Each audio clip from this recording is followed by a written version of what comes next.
How to avoid infection or spreading the virus. First, you must wash your hands regularly for at least 20 seconds. Second, you should avoid touching your eyes, nose, or mouth. Next is, you must cover your mouth or nose when coughing or sneezing. Fourth, you must wear a mask to protect yourself and others. Next is, we must practice social distancing. We should clean and disinfect frequently touched objects and surfaces. And lastly, we must stay at home unless absolutely necessary. So, if you think that your mother or your father or even your guardian cannot go here in our school to submit your activities, it is okay to just send it to Messenger.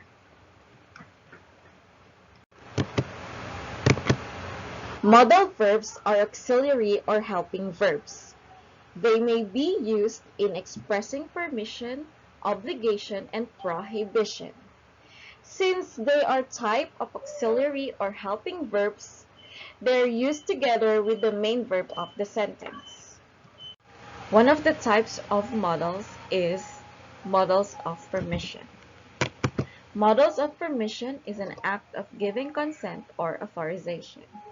These verbs are used to politely ask for permission, to make a request, and to offer help to someone. In stating permission, modals to be used include can, could, and may. Let's proceed to the most commonly used when expressing modal of permission, which is the word can. Can is used to ask for and give permission and make a request. We use this when we are asking a friend or someone we know for something in an informal situation, or if we are asking someone we don't know for something which is small or unimportant. Examples are, can you give me your number? Can you help me with this? I can do it if you want me to. Let's proceed to the next modal of permission, which is the word could. Could is used as more polite and more formal modal in asking permission. We can use it more in formal situations like talking to your boss or a stranger, or to ask for something more important. These are the examples. I could possibly ask my mom to cook it for us. Could I interview the mayor? Could you lend me your book? Last but not the least is may. May is the most polite and formal modal used in asking and giving permission. For example, medical practitioners affected by COVID-19 may now claim their financial support from the government. Teachers may now distribute the modules to the learners. May I borrow your book, please? The second type of the modal verbs is the modals of prohibition. Modals of prohibition is the opposite of the modals of permission, since it pertains to the act of disallowing or prohibiting someone from performing or doing something. Modals showing prohibition include can and must not or mustn't. Let me explain it one by one. The first one is can't. Can't is used in dealing with something against rules, laws, and signs.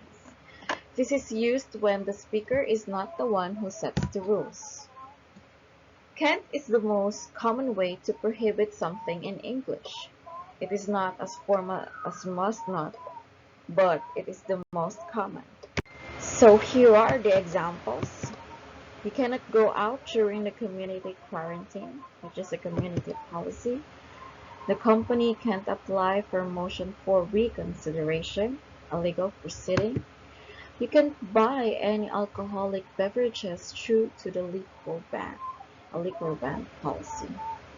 Can't is normally used to show inability, but in these examples, it shows prohibition.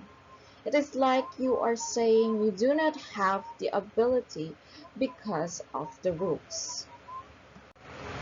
Another way you can prohibit an action is by the use of must not or mustn't. It is used in dealing with something that is not permitted.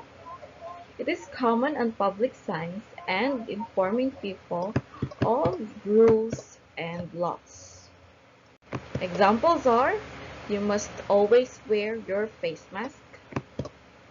Videos must be turned off at 10 p.m. Social distancing must be always practiced. We use must not or mustn't, particularly when the prohibition comes from the speaker. Examples are: you must not turn off your camera during online class. Teacher to students. Mustn't you eat the fruits inside the fridge? Mother to child. Salome must not tell my secrets to her friends. A boss to a colleague. Last but not the least is the models of obligation. Models of obligation expresses commitment or duty. From the word itself, which is obligation, meaning you are obliged to do something, and you really need to do that. Models used in expressing obligation include have to or has to and must. The first modal verb that we are going to use in expressing obligation is has or have to. Has or have to is used when obligation comes not from the speaker. The obligation is set by an authority, rule, or law. Examples are: I have to be in the airport before the flight departure. She has to submit her report on time. The company has to pay retrenchment benefits to its employees. We sometimes call the use of has or have to as an external obligation. Another way to express obligation is by the use of the word must. Must is used when expressing obligation comes from the speaker or from the authority. Also, must expresses a strong obligation or necessity. For example, I must call my husband now. We must finish the report on time. I must stay away from them. Under modals of obligation is no obligation.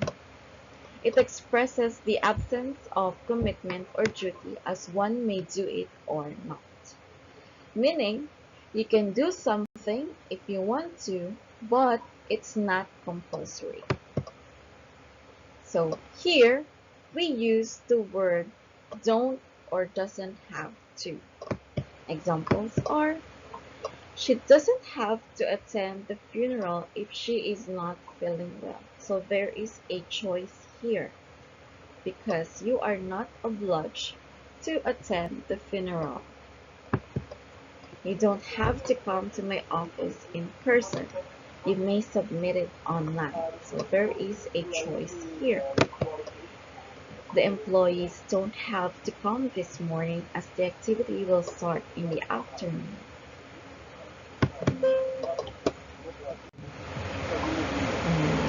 I know some of us are not in good situation. Sometimes we feel demotivated and we feel like we can't do anything.